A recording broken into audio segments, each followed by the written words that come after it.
were cruising along in Clovis, our trusty 68 Chom Landmaster. It was supposed to be a routine trip, nothing special. But then, out of nowhere, a rock slide showered down from above and blocked our way.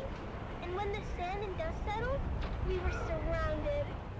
Over a dozen of the fearsome desert warriors, known as the Fremen, materialized from the gloom. At least we thought they were Fremen, but their faces were hidden behind weird iron helmets. The Fremen or no, these guys were all business. The one with the biggest helmet stepped forward. He seemed to be in charge and didn't waste any time accusing us of trespassing on Masquerade territory. Masquerade? I've heard of these crimes. Maybe not a good time for name calling. We tried to explain that we were just friendly explorers, but they weren't having any of it. The one in the big helmet said we were infidels, defiling the electric worm's domain. Whatever the heck that meant. A cargo cult. Fremen wannabes. Dude Shaz warned me about them. When were you talking to Dude Shaz? Not now. Well, was he talking to you, or were you talking to him? Here we go. I'm just asking. Don't I have a right to know why my wife is always chatting up the handsome sheriff? He gives good intel. Is that what you call it? By that point, I guess Big Helmet had enough of Mom and Dad's bickering, because he got real mad and ordered us buried up to our necks in the sand. But just as they were gonna drop us into chin-deep pits, something incredible happened. The Moskret started yelling about something they call Shai Hulud and lit out of there like their tails were on fire. Turns out, Shai Hulud is the local name for the big sandworms. Well, I don't have to tell you what happened next. The ground started rumbling and rumbling like never before. I swear it must have been one of those super granddaddy sandworms you hear about living in the deepest, deepest desert. I figured it must have took a wrong turn at the shield wall and ended up on our heels. But I'll tell you what, when it comes to worms, Mom and Dad know their business and led us to safety on a rock island with practiced precision. When the dust settled, the worm was gone and there was no sign of the Moskret. Or was there? I've got their trail. Good job, son. Follow it. And why are we following it again? They threatened my babies. The trail led to a depression in the rocks where the Moskret had made camp. They posted guards, but they were no match for us. The best part is, after we killed them all, I found an old handwritten map tucked into Big Helmet's boot. It smelled like farts and old cheese, but I slipped it into my bag anyhow. I know, stealing isn't right. But Dad always says that if they're dead, then it really isn't stealing. Anyhow, we took the helmets and left their gross corpses to the scavengers before finding our way back to Clovis. As we headed back home, I couldn't wait to show Mom and Dad the map. It could be the start of our next big adventure. Back at our shop, we spent days spit shining the helmets to a mirror polish as we get them ready for you, dear listeners. That's right, Sally. At O'Gary's Imports, it's Masquerade Mask Mayhem. And we won't be undersold. We have big helmets. We have ugly helmets. We have big and ugly helmets. Come find us on the Agora Concourse of the Grand Souk in Arakeen. Because at O'Gary's Imports, if you want it, we have it. And if we don't have it, we'll get it. Thanks, Dad. Until next time, this is your faithful Batman Scout, Sally O'Gary, signing off and reminding you to always check your sits. And come back next time for another episode of the Wastelander Chronicles. How about that, folks? The deep desert holds more than just spice and sand. It holds stories of resilience, of daring, and of discovery.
glory.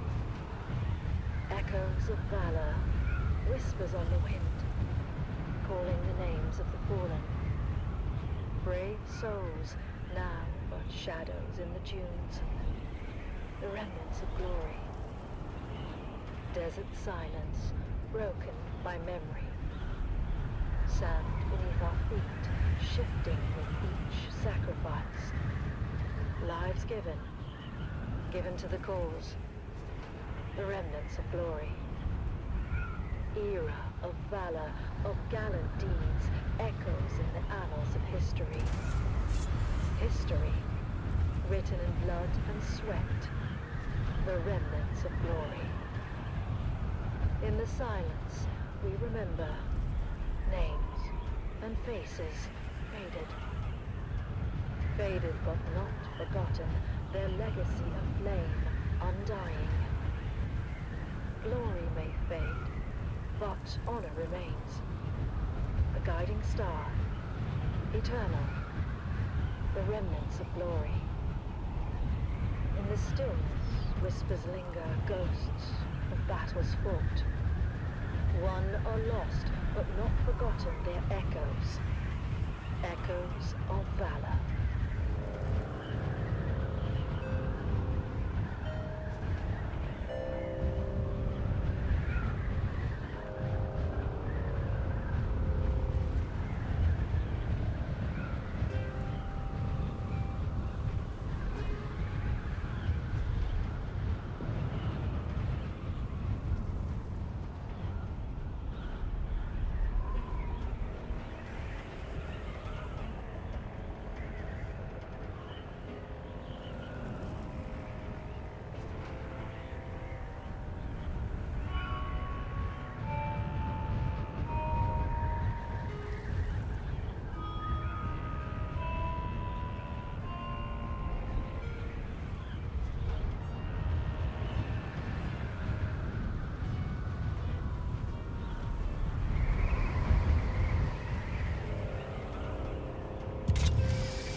Expeditionary Force who has faced the horrors of war firsthand. As we delve into his experiences, we honor the bravery and sacrifice.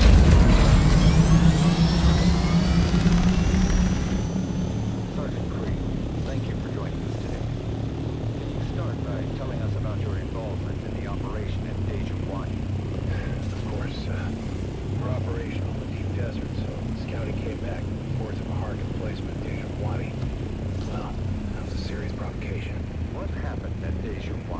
Like I said, we own the deep desert, so word got back to us of a Harkonnen bastion being raised. What did we do? 7 different cohorts, including the 5th Mesa Infantry and Gurney Zone, were simultaneously deployed in a coordinated attack. The whole operation was brutal. The Hark defenders much more vicious than we were used to.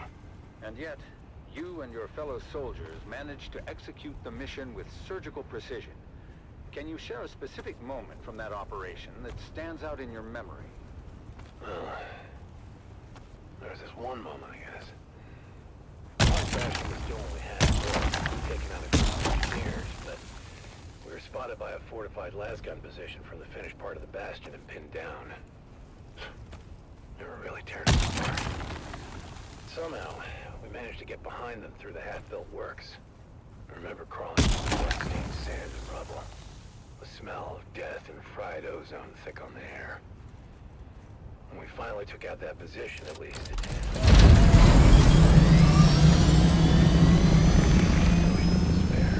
Your bravery is truly inspiring. As the operation continued, what kept you and your fellow soldiers going?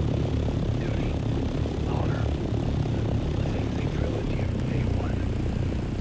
The example set by the fearless men of Garnison. And honestly, in the end, it's all about the man next to you. It's him you fight for, to keep him alive. It's about grand ideals anymore. It's about survival. House Atreides prides itself on its moral high ground and honorable conduct. How did the principles of Canley and the Great Convention hold up under the extreme conditions of battle? Canley? That's for fancy folks with sashes and pressed uniforms. For us, the reality of war, it changes people. These missions, you do things that you never thought you would. I remember one night, after we took out a Hark listening station, seeing my comrades picking through the carnage off of Harkonnen survivors. It seemed different somehow. As if the brutality of the war had drained all humanity out of them. I even remember... Sergeant Creel, it's clear that the emotional toll is heavy. Perhaps we can focus more on the moments of camaraderie and hope that you experienced during these dark times. The what? No. Yeah, I mean, there are moments, sure, but... like, between missions, people share stories, laugh about the little things. Anything to keep the darkness at bay. But those moments are fleeting. The reality of what we have to do is always there, lurking in the background. And during the shield wall operation, what was the state of your unit at that point? It was pretty chaotic. At that point, we were exhausted, barely holding on. More than half the unit took place with but the skin of the teeth. The Harkners had good intel. Somehow knew about most of our operations beforehand. I lost more friends in those days than I can count. I mean, we were just trying to steal our way, mission by mission, but really, what was the point of it all? Sergeant Creel, I'm sure at least you find some solace in knowing that your courage and sacrifice will never be forgotten.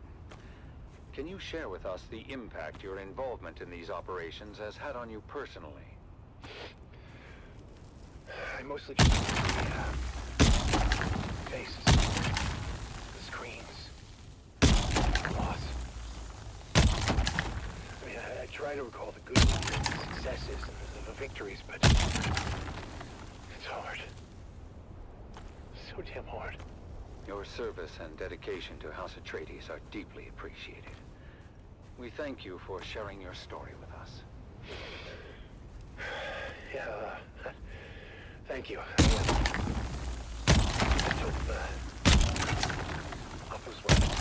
And that concludes our interview with Sergeant Creel.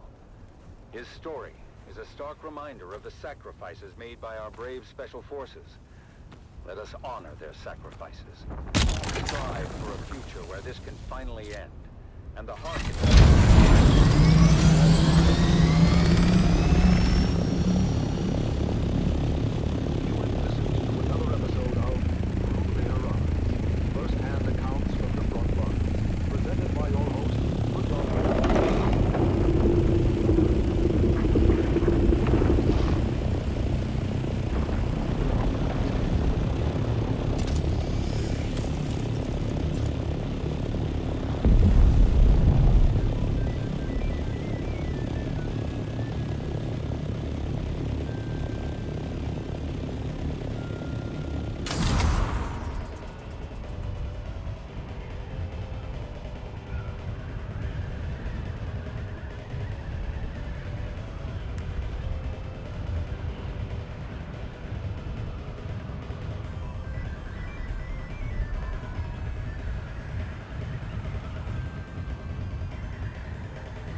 twilight's glow where shadows meet, a warrior stands on weary feet.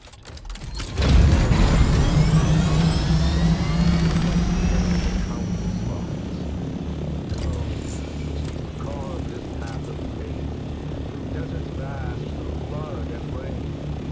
Yet honor binds my heart, for house Atreides I still fight.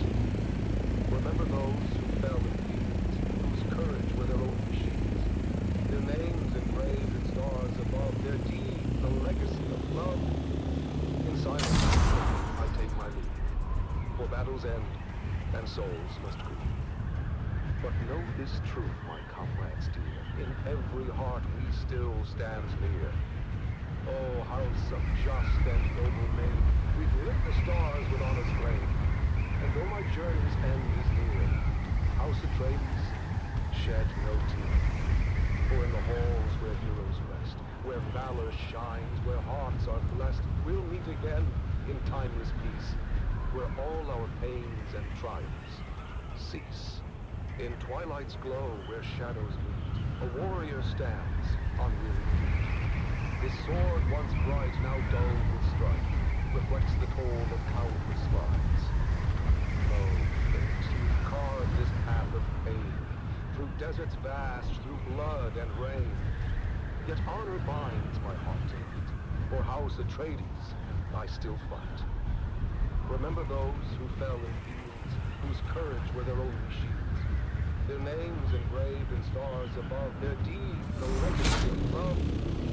In silence, now I take my leave, for battles end, and souls must grieve. But know this truth, my comrades dear, in every heart we still stand near. Oh, house of just and noble men, we've lit the stars with our light, and though my journey's end is near, house Atreides, shed no tear. For in the halls where heroes rest, where valor shines, where hearts are blessed, we'll meet again in timeless peace, where all our pains and triumphs cease. Powerful words that remind us of the courage and resolve that lives in every Atreides heart.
his father asked each night. And finally, Ren answered, "A soldier sword in hand. If all else fails, at least I can still die for duty and land. Ren packed his bag and went to join the brave Atreides troop. Strong and fit, and healthy too. He was welcomed into the group. But when he had to master drills and learn the skills of war, the sergeant screamed and laughed and screamed still more. For when ordered to turn left, Ren would quickly turn to right, and told to shoulder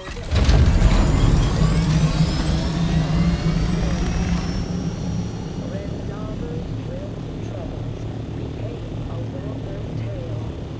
Even famous Duncan Idaho would smile at his travail. And when at last Ren's unit was ordered off to war, the officers debated, was he suited for that job? But Ren just let them argue. And straight. If with the others I can't go, I'll go alone. Just wait. He took his sword and backpack and marched out with the rest. At camp he was their servant, fulfilling each request. But when the battles raged, he was ordered to stand back. He didn't understand when to take cover or attack. Duncan Idaho was on the run, Harkonnens in his tracks. He passed Rendarvo's unit, shouting, "Boys, you watch our backs. Don't let the devils through the gorge, or all of us are lost. Guard it until we regroup. Keep it safe at any cost." A small detachment, made up but of barely 20 men, got there in time to make their stand. Along with them came Ren. The Harkonnen fell on them hard, their lasguns raining death. And 7 brave Atreides men gave up their costly breath. The same disastrous fate would soon befall all those who'd stay. So when ordered to retreat, they all retreated straight away. All but one, who stayed to fight and charged the foes instead. Ren couldn't get the notion of flight through his stubborn head. He just stood there, broad and strong, and ready now to teach a lesson to each Harkonnen who came within his reach. At the choke point in the gully, they all each took a turn, but without lasgun cover. One by one, were forced to learn. They charged at Ren, but each who came was fought and bested all the same. None could beat him at this game, for Atreides' honor, house, and name. Duncan Idaho had rallied all the troops that still were hale. He shouted, "Hold out, my brave lad, we're coming, do not fail." He told all who would hear him, watch a true Atreides fight. "Hurry, boys, come to his aid, he has saved us all tonight." Against that fearsome counter-strike, no Harkonnen could hold. They faltered, failed, and turned their backs, a rare sight to behold. Their faces pale, their weapons dropped behind them as they ran. And Duncan looked around and asked, "Where is that fearless man? He who held the gully until we could all return, that hero of the desert. His name I must needs learn." "He has fallen," said the sergeant, his head bowed down in shame.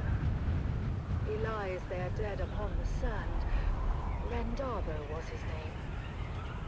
"I remember him," said Idaho, "of Ren who'd seemed to rest, but for the blood that stained the shirt across his mighty chest. That lasgun knew just where to strike, as plainly you can see," said Idaho to those around. "Yes, it knew more than we. It shunned his brow. It was weak and poor, That much all of us knew. But found instead what better was his heart, forever true. The word spread quick among all those who had survived the fight. And every soldier did agree Duncan Idaho was right. Rem Darbo was no thinker. His mind slow, truth be told. His head, they said, was thick as wood, but his heart was made of gold.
It's the Wastelander Chronicle, brought to you by O'Gary's Imports.